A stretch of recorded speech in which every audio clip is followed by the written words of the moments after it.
Dear students, Chemistry Basics Part 2 వీడియోలో మీ అందరికీ welcome.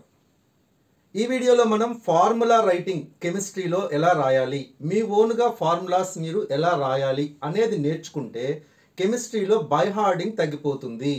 ఓన్గా ఫార్ములా రాయటం వస్తే మీకు బై హార్డింగ్ టైం అంతా తగ్గిపోతుంది. ఆ టైంలో మీరు నెంబర్ ఆఫ్ ఆబ్జెక్టివ్ బిట్స్ చేసుకోవచ్చు. సో ఫార్ములా రైటింగ్ రాయాలి అంటే మనకున్న ఈ 118 or 120 ఎలిమెంట్స్ ఏవైతే ఉన్నాయో ఈ ఎలిమెంట్స్లో అసలు మెటల్స్ ఏంటి, నాన్ మెటల్స్ ఏంటి, సెమీ మెటల్స్ ఏంటి అనేవి మనం ఫస్ట్ తెలుసుకోవాలి.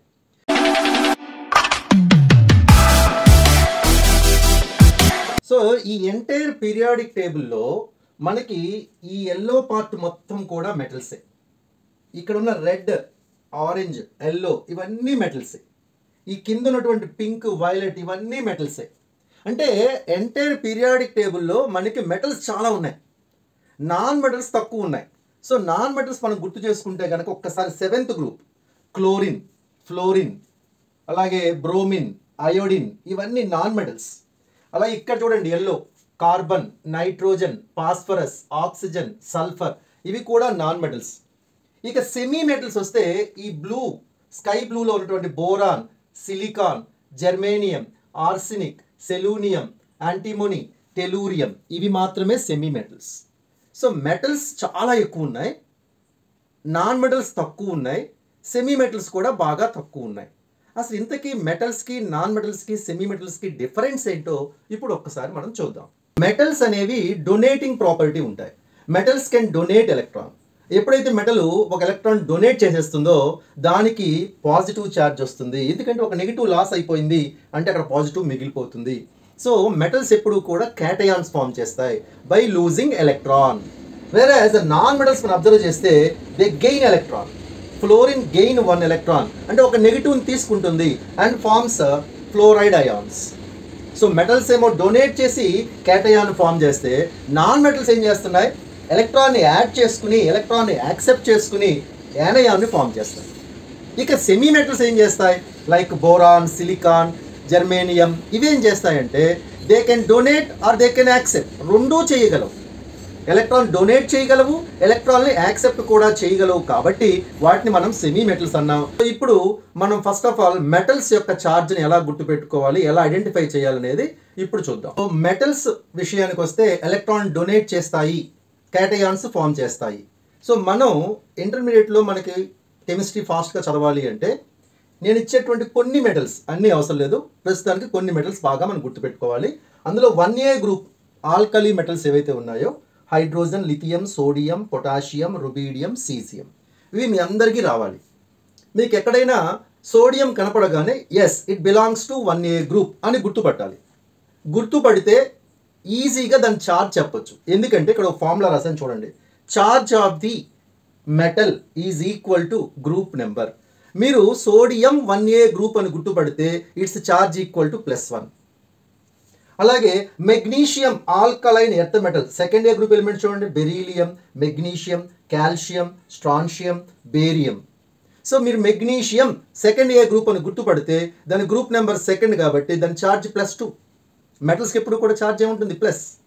అలాగే అల్యూమినియం 3rd గ్రూప్లో చూడండి ఒకసారి, 3A గ్రూప్లో 2 ఎలిమెంట్సే ఇచ్చా, boron, aluminium, gallium, indium, thallium ఉన్నాయి.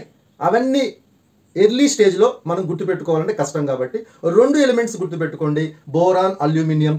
అల్యూమినియం బాగా గుర్తుపెట్టుకోండి, రిపీట్ అవుతూ ఉంటుంది. సో అల్యూమినియం ఎక్కడ కనపడినా సరే yes it belongs to 3A group అని నువ్వు కనుక ఐడెంటిఫై చేస్తే దాని ఛార్జ్ నీకు తెలిసిపోతుంది, +3.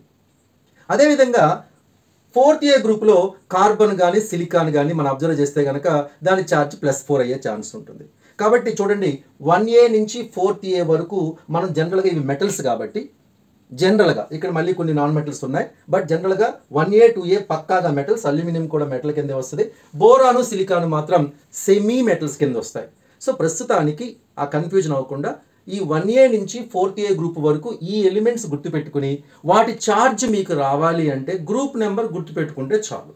సో కంపల్సరీగా ఇవి మనం ఫస్ట్ బై హార్ట్ చేయాల్సిందే, మీ మెమరీలో ఇవి ఉండాల్సిందే. సో కాబట్టి what is the simple formula for the charge of the metal, it is equal to group number. For example potassium potassium A group?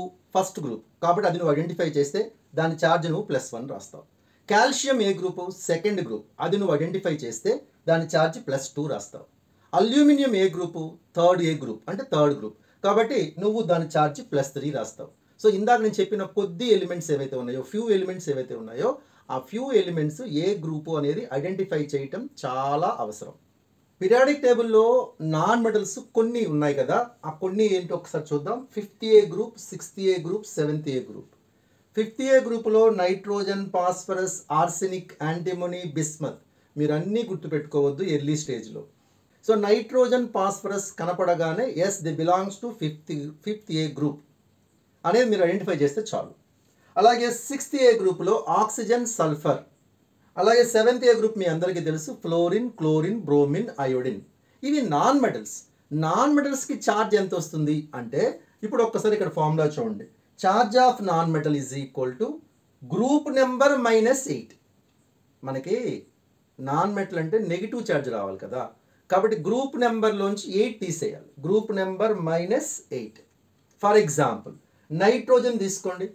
Nitrogen A group? 5th A group కదా, కాబట్టి 5 - 8 అంటే దాని charge ఎంత అయిందిరా మనకి? -3.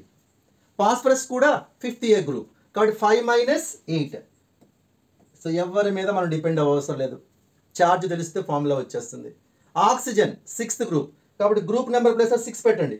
6 - 8, so oxygen charge ఎంత నాన్న? -2. Sulphur 6th group, -2. Fluorine 7th group, 7 - 8 అంటే -1. Chlorine -1, bromine -1, iodine -1. సో ఇలా నాన్ మెటల్స్కి ఛార్జ్ చెప్పొచ్చు. సో మెటల్స్ మీకు ఆల్రెడీ వచ్చేసింది. మెటల్స్కి ఛార్జ్ కావాలంటే ఈక్వల్ టు గ్రూప్ నెంబర్. అలాగే నాన్ మెటల్కి ఛార్జ్ కావాలంటే గ్రూప్ నెంబర్ -8. సో కొంత నాలెడ్జ్ మీకు వచ్చింది. ఇప్పుడు మీరు ఎలిమెంట్ ఇస్తే ఛార్జ్ చెప్పేటువంటి స్టేజ్కి వెళ్తున్నారు. ఇక్కడ నేను కొన్ని ఎలిమెంట్స్ ఇచ్చాను. ఈ ఎలిమెంట్స్ మీరు గ్రూప్ ఐడెంటిఫై చేసి ఛార్జ్ చెప్పండి. For example sodium, it belongs to 1st A group, కాబట్టి దాని ఛార్జ్ ఏమవుతుంది? +1. Magnesium, it belongs to 2nd A group కదా, కాబట్టి దాని ఛార్జ్ ఏమవుతుంది? +2. Potassium, once again it belongs to 1st A group, okay, so దాని ఛార్జ్ ఏమవుతుంది? +1. కాల్షియం 2nd ఏ group, charge ఏమవుతుంది? +2. అల్యూమినియం 3rd ఏ గ్రూప్, సో ఛార్జ్ ఏమవుతుంది? +3. సో చాలా సింపుల్గా మనం నేర్చుకోవచ్చు ఫార్ములా రైటింగ్లో క్యాటయాన్స్ యొక్క ఛార్జ్. మీరల్లా గ్రూప్ గుర్తుపట్టాలి. Identification of group is most important. I'm giving some non metals, right. Nitrogen గుర్తుపట్టారా? ఏ గ్రూప్ అది? Nitrogen belongs to 5th A group, అంటే 5 - 8. 5 - 8 అంటే -3. Sulphur belongs to 6th A group, 6 - 8 -2. Phosphorus belongs to which group? Phosphorus belongs to which group? 5th group, అంటే -3. Chlorine belongs to which group? 7th group, 7 - 8. Oxygen belongs to which group? 6th group, అంటే 6 - 8. Bromine belongs to 7th A group, 7 - 8. So మీరు కొన్ని metals గుర్తుపడుతున్నారు, ఇప్పుడు charge చెప్తున్నారు, అలాగే కొన్ని non metals కూడా మీరు గుర్తుపడుతున్నారు. సో నెక్స్ట్ క్లాస్లో ఇంకొన్ని మనం క్యాటయాన్స్, యానయాన్స్ అంటే పాజిటివ్ రాడికల్స్, నెగిటివ్ రాడికల్స్ మీకు కొంత లిస్ట్ ఇస్తాను. సో అవి మనం బై హార్ట్ చేసుకుంటే ఫర్దర్గా మనం నెక్స్ట్ ఎపిసోడ్లో ఫార్ములా రైటింగ్లోకి వెళ్తున్నాం. సో పార్ట్ 3లో కలుసుకుందాం. Have a nice day.